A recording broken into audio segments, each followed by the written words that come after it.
بسم الله الرحمن الرحيم. الحمد لله والصلاة والسلام على رسول الله وعلى آله وصحبه ومن والاه. اللهم رب اشرح لي صدري ويسر لي أمري واحلل عقدة من لساني يفقه قولي. إن أريد إلا الإصلاح ما استطعت وما توفيقي إلا بالله.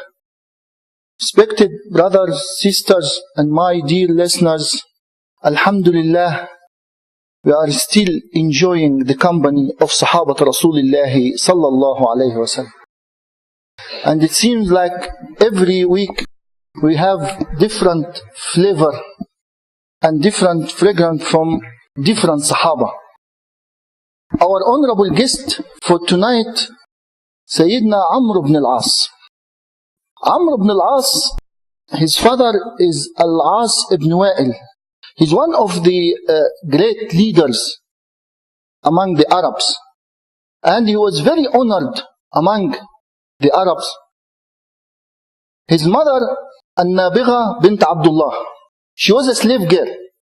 She had been enslaved to Abdullah ibn Jud'an, and he gifted to his father, Aaas ibn Wa'il. Sayyidina Amr Bin Al Aas, he grown up, he got that talent. He's very genius, very intelligent. That kind of people whom always alert. They call it switched on all the time, So Sayyidina Amr Bin Al Aas also, he was a very clever businessman.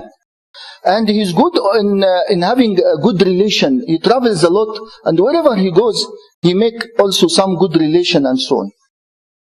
In the beginning of Islam, he was absolutely anti-Islam. He was against the Muslim, totally.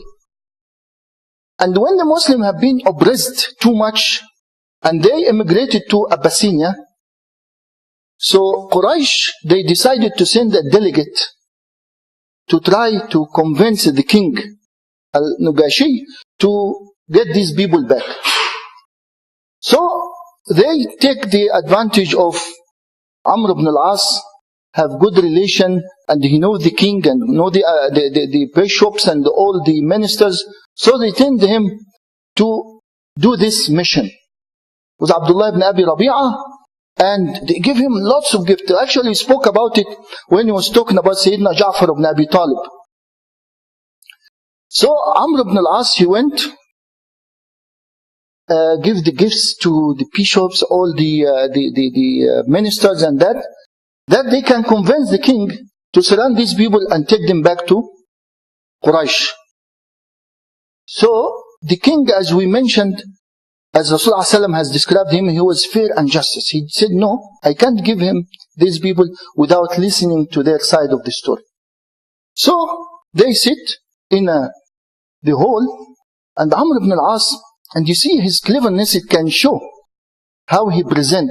He told him, Your Highness, these people, they left their deen and their forefathers' deen, and they came with something new which we don't know. Even they didn't follow your deen. He's trying, he was a Christian, he's trying to also grab his sympathy, So the king, he turned to the Muslim side, and we mentioned how Sayyidina Ja'far ibn Abi Talib, he replied in a manner which convinced the king. And the king said, no, people, you can sit here, no problem. Sayyidina Amr Bin Al Aas, with his character, challenging character, he doesn't give up, he doesn't accept defeating easily. He went home the whole night thinking what to do. Then says, no, tomorrow I'm going to blow them out. And he went to the king again and told him, Your Highness, ask these people what they say about Jesus. Isa alayhi salam. They consider him as a one ordinary slave of the slaves of Allah. Again, when the king asked the Muslims, Sayyidina Ja'far ibn Abi Talib, he replied, and the king was totally convinced. And Sayyidina Amr Bin Al Aas, he went back with all his gift and was very disappointed. He carried on against the Muslim in all the battles until the battle of Al-Khandaq, or the battle of Al-Ahzab, the battle of the trench. After this battle, when Allah subhanahu wa ta'ala gave the victory to the Muslim, Sayyidina Amr Bin Al Aas, he said, what are we doing? Why our gods is not Lati wal Uzza wal Manata? Why they are not supporting us? Are we on the right side or on the wrong side? Or Muhammad is the right or wrong? Then, out of this confusion, he decided to leave the whole Arabia, Mecca, and went to Abyssinia again, to his friend An-Nugashi. This time, there was Rasulullah ﷺ has this Al-Hudaybiyah treaty or agreement where there would be a treaty, where they have peace. And the Rasulullah is sending his messenger all over to Roman, to Persian, to Egypt, and one of the messenger sent the messenger to Abyssinia to An-Nugashi, Amr Bin al-Damari. So Sayyidina Amr Bin Al Aas, he's still in Abyssinia. When he saw the messenger, then he went to the king again. Told him, why don't you let me kill this messenger of Muhammad sallallahu alayhi wa sallam? So the king was very, very disappointed. Because as we mentioned earlier on, killing a messenger is like declaring a war. It's a very, very, very bad offense. So Sayyidina Amr Bin Al Aas, when he asked the king get very disappointed. He always shouting at him. Told him, besides, it's not ethically, it's not good to kill them. Told him, how can I give you the messenger of the man يَأْتِيهُ النَّمُوسُ الْأَكْبَرَ الَّذِي نَزَلَ عَلَى مُوسَى? How can I give you the messenger of a man who received the revelation, the same which have been revealed upon Musa alayhi salam? So Amr bin As said to my apology, I am sorry, I don't know that you are going to get that disappointed. Then he told him, tell me, are you serious? Is he a true messenger? Then the king told him, Amr, you are my friend, and you are so smart guy. How come you miss this? Because this man is a real prophet of Allah. That is the Abyssinian king, An-Nugashi. This is a real messenger of Allah. And if you follow him, you will be a great winner. And if you left him and you didn't follow him, you will be a great loser. Then something touched his heart. And he decided to rush straight from Abyssinia, which is Ethiopia now, straight to Al-Madinah. He didn't go to Mecca. Straight to Al-Madinah to Al-Munawwar. Decided to go to Rasulullah. Just before he get into Al-Madinah, he met two other friends of his, Khalid ibn Walid and Uthman ibn Talha. You remember for those when we was talking about Khalid ibn Walid. Then Sayyidina Amr bin Al Aas, he met these two and says, oh you guys, where are you going? Then Khalid ibn Walid told him, Amr, we are wasting our time. This man, he showed all signs of prophecy. He is a real prophet of Allah. And you are wasting our time. So we are going just to follow him. Then, and how about you? Where are you going? He said, I'm going for the same purpose. I'm going also to meet Rasulullah sallallahu alaihi wasallam. Three of them, they went in, they accepted Islam and they declared, they said the kalima, and Saint Amr bin Al Aas came, told him, Assalamu alayka ya Rasulullah. Ashhadu an la ilaha illallah wa ashhadu annaka Muhammadun Rasulullah. But I'm feeling so guilty for what I have done all these years against you and against the Muslims. Will you ask Allah subhanahu wa ta'ala to forgive all my sins? Then Rasulullah told him, Al-Islamu yajubbu ma qabla. The Islam will delete everything you did before. Even though with this reassurance from Rasulullah Sayyidina Amr bin Al Aas, he still have that guilt in his heart. To the extent he said, ما ملأت عيني من رسول الله ولا تمليت بالنظر إلى وجهه حتى لقي ربه.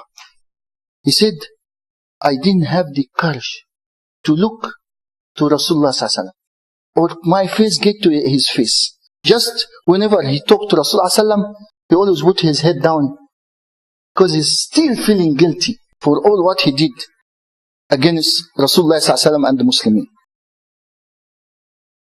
Even though Rasulullah sallallahu alaihi wasallam, as we mentioned, Al-Habib al-Mustafa sallallahu alaihi wasallam, He know the quality of the people. Sayyidina Amr Bin Al Aas, he got the quality, he got the leadership quality. He's intelligent, he's smart. So Rasulullah gave him the leadership of battle called Zat al-Salasil, and Habib Mustafa passed away while Amr Bin Al Aas, he was governor of Oman, which means Rasulullah, he got faith on him and he appreciate his quality as a leader. Now the time of Sayyidina Abu Bakr as-Siddiq, as we mentioned with Khalid ibn Walid, there was these apostates and there was a lot of battles. So Sayyidina Amr Bin Al Aas, he played also major role with Khalid ibn Walid and others to control these things and everything settled down. Then the challenge which Sayyidina Abu Bakr was facing, the Persian and the Roman, east and west. So Sayyidina Abu Bakr Siddiq, he said Khalid ibn Walid, and you mentioned that in details. He sought out the Persian. For the Roman, because the Roman Empire is very big, and the challenge was too harsh. So Sayyidina Abu Bakr Siddiq, he sent 4 armies. One was led by Yazid ibn Abi Sufyan. Second one, led by Shurahbil ibn Hasana. Third one by Abu Ubaidah ibn al-Jarrah. The fourth one was Amr ibn Al Aas. Actually, he was going to this area which is now Jordan and this surrounding area. Because Al-Sham, Jordan, Palestine, Yemen, Lebanon, Syria, Lebanon, all this region, we used to call it Al-Sham, Bilad al-Sham. So, as we mentioned, Khalid ibn Walid, Sayyidina Khalid ibn Walid, he came and he made these 4 armies, one under his leadership, and this battle of Al-Yarmouk, which they defend. Sayyidina Amr ibn Al Aas, he carried on now. Sayyidina Abu Bakr as-Siddiq passed away, and now the time of Umar ibn al-Khattab. Sayyidina Amr ibn Al Aas, he carried on as one of the greatest leaders, getting from victory to victory, getting from one place to another place. And he used his talent and his just smart, because Rasulullah ﷺ, actually he said, Al-Mu'min kayyusun fatin. The Mu'min should be an alert, smart person. You see, so I'll just give you a couple of examples to show how smart was Sayyidina Amr ibn Al Aas. In one of the battle called Ajnadin, against the Roman. But this was a very, nearby Jordan. It was a huge castle, big, very difficult to get in. And the leader, the Roman leader, they call him Artabon. Artabon is a Roman word. It means king or leader or so. But that, the Roman leader also was so smart. Very hard person. When Sayyidina Umar ibn al-Khattab, he heard that this is the one, then he said, لَقَدْ رَمَيْنَا أَرْطَبُونَ الرُّومِ بِأَرْطَبُونَ الْعَرَبِ. We have challenging the Artabon, the Roman Artabon, the Roman leader, with the Arab leader. He means Amr ibn Al Aas. We got also a smart guy like him. Listen to this. Sayyidina Amr ibn Al Aas, the castle is huge, and he want to get inside the castle to know what is going on. So he sent a message to that leader. He told him, I'm going to send you my messenger to negotiate with you. On those days, they know the names, they don't know the face. There's no media. They just know the name, but he never met Amr ibn Al Aas. So then Amr ibn Al Aas, he went himself, get into the castle, and start negotiating, talking and talking. Then this other guy also is a smart. He realized that he's talking to Amr ibn Al Aas. So he give hint to his guys, when he's going out, just kill him. And just cut the story short. When you cut the leader, decapitation, just finish the story. So Sayyidina Amr ibn Al Aas, he finished, he know where is the weak points, what. And then on his way out, he felt there was something funny going on. He's so smart, his anticipation was so high. So he came back to the leader, rushed to the leader. Very cool, full of confidence, talking to him like if nothing. He told him, my friend, there's certain idea came to my mind, I want to share it with you. There's 10 of the close Sahaabah Rasulullah sallallahu alaihi wasallam outside.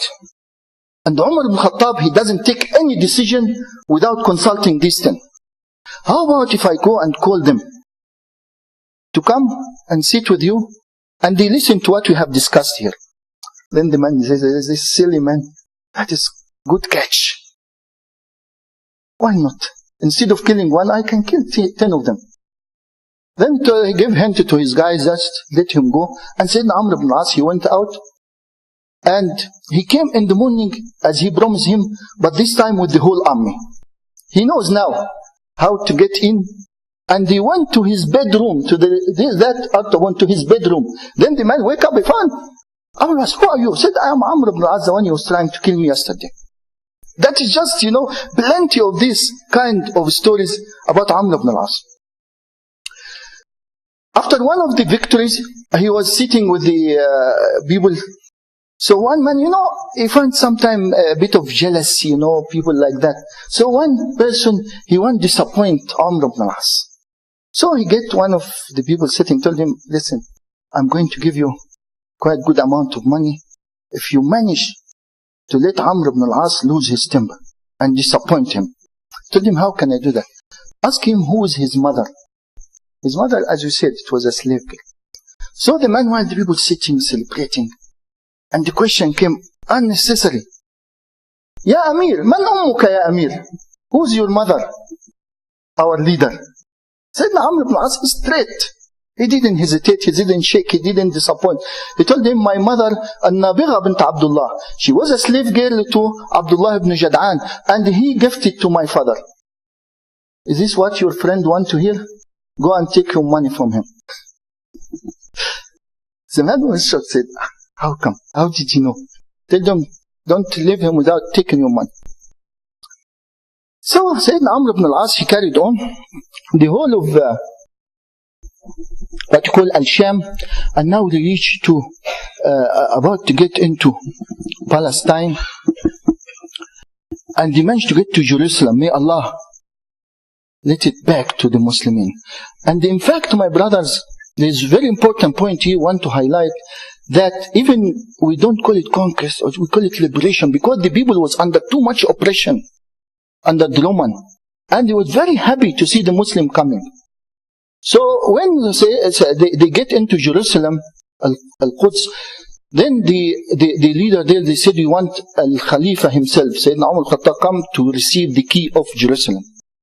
And actually Sayyidina Umar ibn al-Khattab, he came and he received the key. Then Sayyidina Amr ibn Al Aas, he was so enthusiastic to get into Egypt. Because Rasulullah sallallahu alayhi wa sallam, he said, إِذَا دَخَلْتُمْ مِصْرَ فَاسْتَوْصُوا بِأَهْلِهَا خَيْرًا فَإِنَّ لَكُمْ فِيهَا نَسَبًا وَصِهْرًا. Rasulullah sallallahu alayhi wa sallam, he said, when you get into Egypt, be good to its people, be good to the Egyptian people. Because we have very strong and firm tie with the people of Egypt. So, when you know Sayyidina Ibrahim alayhi salam, his second wife was Hajar, Egyptian. And from Hajar, Ismail, because he called Ismail Abu al-Arab, the father of the all Arabs. So the mother of the all Arabs is Hajar, which was the Egyptian. And Sayyidina Rasulullah sallallahu alayhi wa sallam also, he married to Maria al-Qibtiyah. From her, he got his son Ibrahim, who passed away when he was about 2 years. So there is good relation. So Sayyidina Amr ibn Al Aas, he approached Sayyidina Umar ibn Khattab and told him, Ya Amir al-Mu'mineen, how about if we give me permission to carry on and get into Egypt? So Sayyidina Umar ibn Khattab told him, yes, go ahead. When he went back to Al-Madinah, then Uthman ibn Affan, Sayyidina Uthman, he got a bit of reservation. So he went to Umar ibn Khattab and told him, Ya Amir al-Mu'mineen, Egypt is a stronghold, strong of the Roman Empire, very stronghold. And I think we are going to get a lot of casualty. How about if we just hold on for now and not to let Amr ibn Al Aas carry on to Egypt?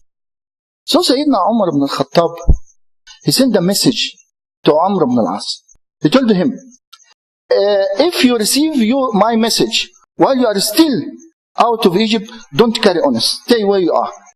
But if you are already in, فَسِيرَ عَلَى بَرَكَةِ اللَّهِ, carry on with Allah's blessing. Again, to show you how smart Sayyidina Amr Bin Al Aas. Sayyidina Amr Bin Al Aas, he saw the messenger of Umar ibn al-Khattab while he was just by the border between Palestine and Egypt. Let's call it Rafah. You might have heard this name nowadays, Rafah. So when he saw the messenger of Umar al-Khattab, he realized, what is he coming with? So he didn't meet him, and he carried on until getting to Sinai. Now he's in Egypt. Then he said, what is the messenger? He met the messenger. What the message said, if you are out of Egypt, stop where you are. If you are in Egypt, Bismillah, carry on. So he told me, where are we now? He said, no, we are already in Egypt. I said, okay, Bismillah. And he carried on. And actually, again, the Egyptian Coptic, they give a lot of support to the Muslim when they get into Egypt, because they just want to be liberated from the oppression, the great oppression of the Roman. And the majority of the Egyptian people, they accepted Islam. Like nowadays, over 90% are Muslim and 10% stay Christian as they are, and the people living in harmony, no problem. Can you imagine how much reward Sayyidina Amr Bin Al Aas will get for all these people accepted Islam because of his effort and his sacrifice? Sayyidina Umar ibn Khattab, he appointed Amr Bin Al Aas as governor of Egypt. And in fact, there was one interesting story I want to share it with you. Actually, we mentioned when we were talking about Umar ibn al-Khattab radiallahu anhu.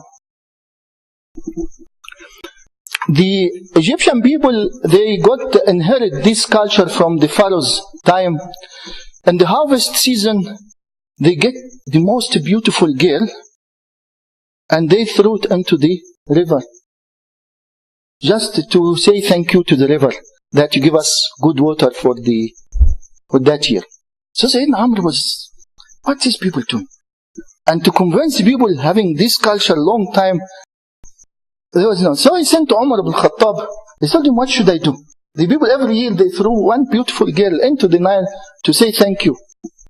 So Sayyidina Umar ibn Khattab, Sayyidina Umar also was very sharp. He sent a message. He told him, read this message to the people and then throw my message into the Nile.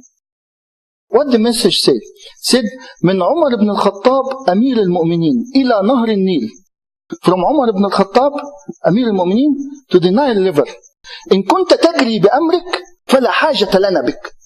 وإن كنت تجري بأمر الله فنسأل الله العلي القدير القهار أن يجريك لنا. Oh river, oh Nile River, if you run with your own power, thank you, we don't want anything from you. Stop running. If you run with Allah's power, we ask Allah to make you run for us and give us the goodness. And then he threw the message into the Nile, and the Nile is still running up till today, alhamdulillah. So now Sayyidina Umar ibn Khattab passed away, and the era of Sayyidina Uthman ibn Affan. Now, in fact, I was thinking to quit this era, because this is where the fitna started, which is wise not to talk about it. Because as we mentioned last week, how this fitna started, and many Sahaabah, inshallah, even through our program, many Sahaabah have been involved either on this camp or that camp. In fact, there is certain points we want to highlight concerning this issue. Point number one is that this fitna, as we mentioned last week, is initiated and propagated and defeated by Abdullah ibn Saba, this Jewish man from Yemen who claimed he's a Muslim, and his followers, whom they are still feeding this fitna up to this moment. Subhanallah. I was surprised to find that some books still, people writing and people debating, this Sahabi was wrong, this was right, this was... May Allah protect us. So, at least we know the origin of this fitna, where it comes from. The point number 2, for us as a very simple Muslim, 1,400 years after this incident, what should we do? Like one of the ulama said, if Allah subhanahu wa ta'ala have saved us from being within this fitna physically, why should we involve ourselves with our tongues? Just تلك أمة قد خلت لها ما كسبت وعليها ما اكتسبت. All these people now in Allah's court. It's not our business to judge or to do this was right or this was wrong.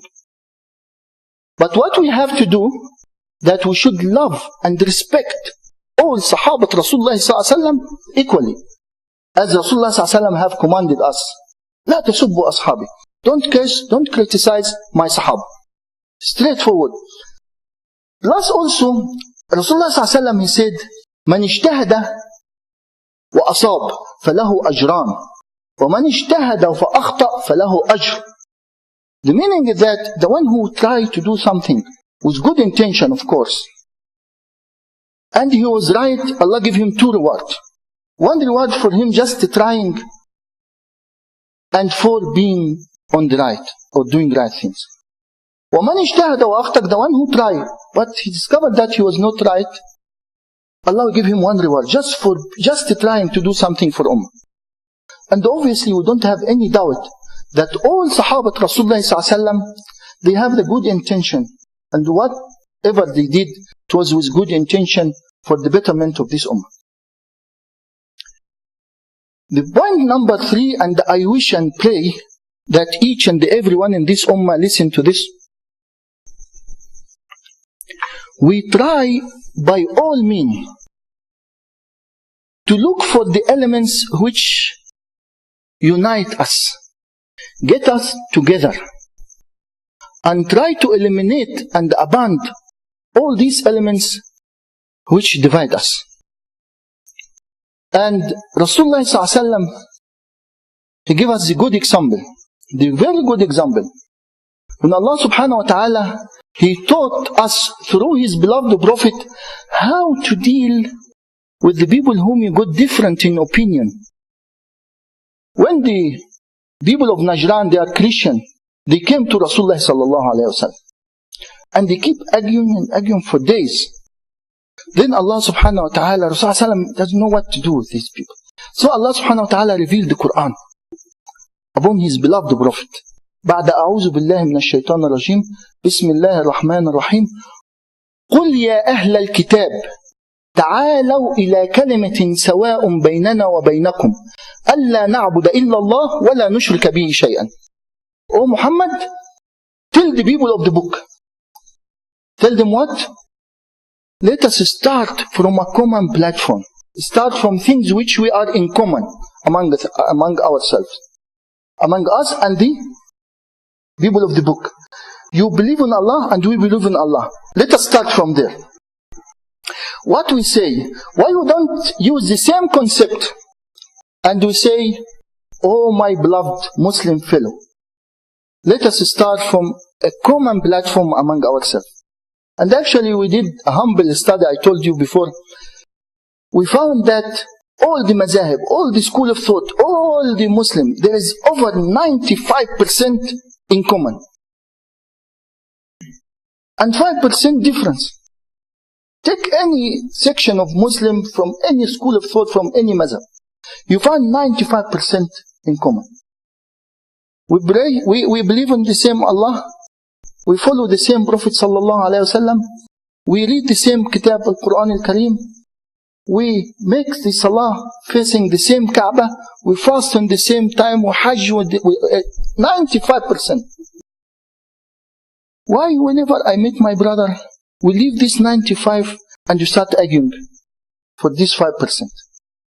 May Allah subhanahu wa ta'ala grant us the ability and the capability to kill the pride in ourselves and get together.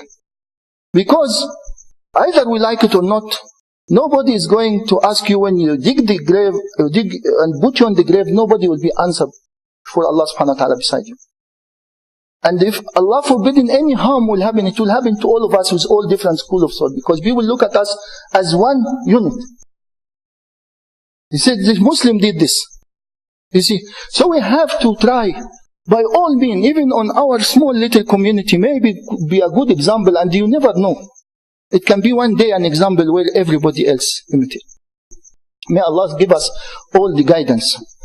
Now, Sayyidina Amr Bin Al Aas, after this era of the fitna and that, and now he is about to die. So he thought, he said, Ya Allah, Allahumma qad amartana fa'asayna, wa nahaytana famantahayna, fala yas'una illa rahmatik. Oh Allah, you commanded us to do things which we didn't do. And you prohibited us from things which we shouldn't do, and we did. And we left with nothing but your indefinite mercy.